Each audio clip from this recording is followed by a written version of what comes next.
Hoy decidí tener una conversación íntima contigo. ¿Y sabes por qué? Porque es el mes donde dignificamos a las personas del colectivo LGBTIQ+. Y me parece un tema tan importante que tenía que ser Ceci la que hablara de esto. ¿Y por qué? Porque todos los días, y te diré casi todos los días de mi vida, estoy trabajando con gobiernos, con empresas, con personas en escuelas y surge la misma pregunta. Entonces dije, sí, yo voy a hablarle a la cámara y aunque me cueste, te voy a hablar a ti que me estás escuchando y te voy a decir por qué. La diversidad es sustantiva y es sustantiva en la vida de todas, de todos y de todes, porque la diversidad es lo más humano y es lo más universal que existe. Tú eres quien eres por esa diversidad que te hace única, que te hace único, que te hace la persona que eres. Imagínate que yo borre esa diversidad. ¿Qué pasa? Desaparece todo. ¿Qué pasa si borro el acento que tiene Ceci? ¿Qué pasa si borro esa condición, ese origen, esa identidad sexual, esa construcción del género, esa identidad sexual autopercibida que me parece que, como lo respondí hace muchos años, estaba en Canadá y creo que fue un momento premonitorio. No sabía que hoy iba a llegar el momento de dirigir este mensaje a tanta gente que como tú y como yo necesitamos entender más lo que pasa. Y yo creo que el tema de la identidad de género, tu preferencia sexual, nuestra identidad, no es separable de la persona que somos. Entonces, qué fuerte, ¿no? Qué fuerte comprender esto, que identidad de género y persona somos inseparables. Y eso me parece algo que no tenemos que perder de vista. Y también decirle, por ejemplo, a las empresas con las que trabajamos, a las organizaciones, que ya es hora de que sacudan sus paradigmas y que empiecen a abrazar la inclusión, porque la diversidad ahí está, la diversidad, como decíamos, no la podemos desaparecer, pero la inclusión es la respuesta a la diversidad, es decir, cómo hacemos para que estemos todas, todos y todes con esta diferencia bajo el mismo techo. No sé si te lo has preguntado, cómo hacemos para gestionar la diversidad en las escuelas, ¿no? Si eres maestra, maestro, y ahora en las comunidades escolares, por ejemplo, nos muestran a esta diversidad. ¿Cómo abordas la diversidad? Si eres mamá, si eres papá, si eres hijo, hija, hije, ¿cómo transmites esta cuestión? Entonces me parece que el 28 de junio, y aunque esto se transmita antes, es un día icónico para responder estas preguntas, ¿no? Y yo siempre me remonto a los principios de Yogyakarta. Y tú dirás, ¿y eso qué es, Ceci? ¿Qué son los principios de Yogyakarta? Y justamente lo definiría como un instrumento internacional que tiene estándares para guiar justamente la interpretación de cómo abordar el respeto a la diversidad, a la diversidad sexual, a la construcción de tu identidad, a tu preferencia sexual o tu identidad de género autopercibida, y cómo evitar qué cosa, porque eso es lo que perdemos de vista en los gobiernos, en las empresas y en el espacio público, porque lo que pasa allá afuera es lo que está acá adentro, es evitar los abusos a las personas. Y entonces a mí me parece que esto que en inglés es pride, que quizás desde el punto de vista filológico en inglés tiene un sentido más fuerte que en castellano o en español, que yo te diría que más que orgullo LGBT, queer y más, LGBTI queer y más, que es una sigla a veces que hasta cuesta pronunciar porque son muchas definiciones de la identidad, recobran en este pride, yo lo traduciría la dignidad, ¿no? Y si me estás escuchando, quizás coincidas, quizás no, y de esto se trata Today, de no agarrarnos con violencia cuando no coincidimos, pero por lo menos de escuchar, de abrir el diálogo y, como dijo una persona que estuvo acá conmigo, de abrir el micrófono, ¿no? Y entonces esta dignidad y esto de decir, bueno, ¿qué pasa si yo me concibo me concibo mujer trans, me considero persona lesbiana, homosexual? Y en las empresas ¿Te has preguntado, o en los gobiernos, o en los espacios colectivos o de trabajo, qué tipo de frenos hay? Bueno, yo te cuento. Y normalmente sucede lo siguiente, y normalmente hago así, ¿no? Lo que normalmente sucede es algo que pasa así imperceptible y no nos detenemos a ver. Y entonces que terminamos, por ejemplo, en las empresas contratando a personas que se parecen a mí, de mi edad, de mi género, quizás de mi acento, de mi condición, de mi diversidad. Entonces, ¿qué pasa con esto de la igualdad de oportunidades? Se disipa. Quiere decir que no va a haber igualdad de oportunidades porque el acceso está cerrado. Entonces, podemos capacitar, que es algo que hacemos con Liotti Consultores, generar esta sensibilidad, ver cuáles son las medidas de nivelación que nos hace falta y quizás incorporar algo que es muy controversial. Hay gente que dice, hoy me levanto del lado de esta idea y me acuesto pensando que no estoy de acuerdo, pero que son las acciones afirmativas, es decir, poner cuotas para las personas que sabes que la sociedad las castiga, nos ha castigado a las mujeres por ser mujeres, ha castigado a las personas indígenas, y también hago un hincapié en esto porque el día o el mes de la dignidad del colectivo, de las personas LGBTIQ y más, nos sirve también para reivindicar derechos de todas las personas. Entonces, no nos olvidemos que toca y tú eliges ser alguien como quien eres. ¿Sí? Y si tu hijo, tu hija es así, si tu alumna, si tu alumno, si la persona que tienes de estudiante, si tu compañera de trabajo, tu compañero de trabajo, tu jefe, una colaboradora, una persona colaboradora, elige ser diferente, no la violentes. Ponte en el lugar de esa persona, déjala ser.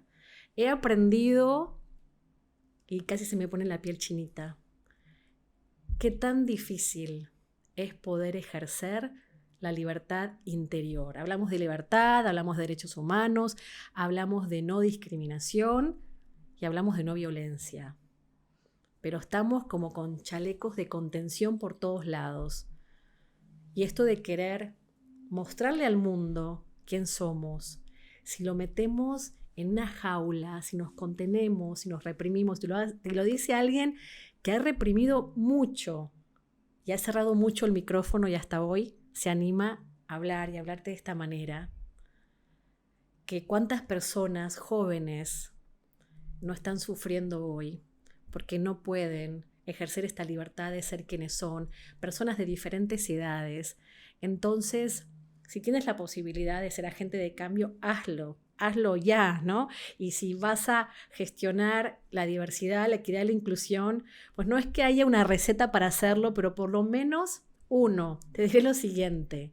Pregúntate si tu paradigma no expiró, te diría, porque me parece que hay paradigmas que tienen tiempo de vigencia y ya es tiempo de centrarnos en un paradigma que tenga que ver con los derechos humanos. Y es muy fácil hablar de la diversidad, la igualdad está de moda, vende, en este mes están las banderas de arcoíris por todos lados, pero con el 28 de junio, que es el a la llegada del verano, que reconocemos qué es lo que pasó ese 28 de junio hace muchos años, ¿no? Que también llegue el color, llegue la primavera, pero para que te sacudas, deja de lado los sesgos, todos tenemos ángulos muertos, ¿no? Entonces, eso es el primer paso. En la administración pública quizás es un poco más sencillo en el sentido de que le aplica, ¿sí?, un marco legal, constitucional, pero en las empresas, ¿te has preguntado lo que le pasa a tu colaboradora, a tu colaborador? No, porque no lo ves. Y siempre digo lo mismo, ¿no? Es como cuando yo llegué a México, había muchas cosas que no entendía porque son parte de la cultura, y en el examen de ciudadanía me lo preguntaban, ¿no? Y tú dices, ¿cómo puede ser que lo abordes de otra manera? Entonces desafía tu paradigma, contrata gente que no se parezca a ti, si es un tema de contratación, ¿sí? Contrata a personas diferentes porque esto es como un jardín. Hace muchos años viajé a India y alguien lo dijo allá, no me acuerdo si fue, en qué ciudad, no importa, pero un jardín que solamente tiene pinos no es un jardín que retrata la biodiversidad. Y fíjense al planeta que también le hace la diversidad, ¿no? La biodiversidad. Entonces, sacude ese paradigma. Hay normas en México, está la norma mexicana 025, te puedes acercar con CONAPRED, con INMUJERES, con la Comisión Nacional de Derechos Humanos, que te enseñan a cómo incorporar la igualdad laboral. Y hablar de igualdad significa hablar de justicia. Y hablar de justicia significa hablar de equidad. Esto de, yo hablo con las manos, ¿no? Esto de equiparar el terreno de juego. ¿Cómo hacemos de nuevo esta pregunta para que estemos todas las personas de este lado del micrófono y no solamente que seas una observadora más, ¿no? La intención es que todas y todos y todes podemos agarrar el micrófono y podamos sumar. Entonces, la tercera cuestión que te invito a entender es justamente empaparnos un poco más de qué es lo que está pasando, que las empresas, y si hablamos de la situación de la península de Yucatán, tienen una gran rotación de capital humano. ¿Y no te has preguntado que quizás una de las variables que explica esa rotación es que no has podido conectar con las personas que son parte de tu equipo? Entonces, esto nos lleva a otro punto. Ya perdí la cuenta, no sé si te dije 1, 2, 3 y voy por el 4, pero hacer más horizontales. Normalmente, yo siempre digo, resolvemos los temas con la chancla voladora, así se dice en México, ¿no? La mamá ahí tirándole la chancla al niño, a la niña, ¿no? A su hijo, a su hija, y en esta verticalidad, ¿no? Siempre en este rol de autoridad. ¿Qué pasa si nos relajamos? Si tenemos oficinas igual, como la que te muestro hoy, este sí es mi espacio de trabajo, este es el color que me gusta, esta es la diversidad, esta es Ceci, en vivo y en directo, sin guión, esto está fluyendo así como sale, me estoy sorprendiendo a mí misma, y entonces, y estoy segura que como esto hay un montón de cosas para traer a la reflexión, en la escuela o en tu empresa, en la organización familiar, en los espacios de la vida familiar.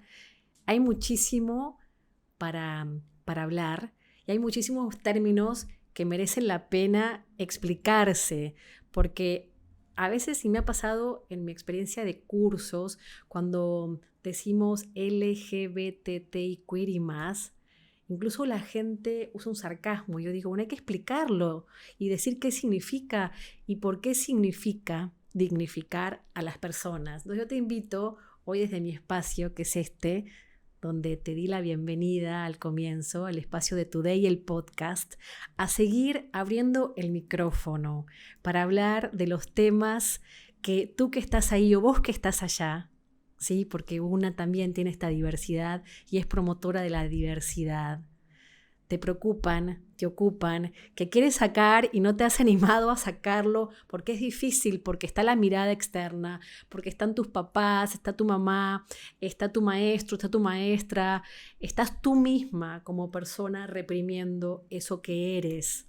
Y entonces los derechos humanos nos dan hoy ese paradigma y esa, sobre todo, esa oportunidad para ser personas inclusivas, equitativas, justas y tener espacios donde estemos todas, todos y todes. Yo creo que seguramente te dejé con muchas preguntas, te las dejo de tarea, porque las buenas preguntas son buena tarea y nos volvemos a encontrar en este espacio que ya no es solamente de Ceci, que ojalá que llegue a tu casa, que llegue a tu cuarto, que llegue a tu habitación, que llegue a tu corazón, a tu alma, y seamos más personas las que nos animemos, porque yo también me estoy animando a salir de mi propio closet y hablar de estos temas para ejercer la libertad interior, tu identidad de género, tu preferencia sexual autopercibida, sin abusos, sin violencia, como la persona valiosa que eres, que somos, tú y yo, o vos y yo.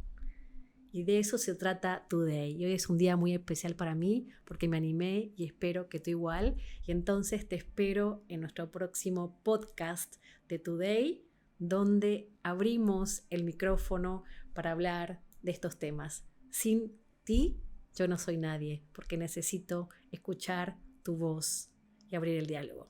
Hasta la próxima.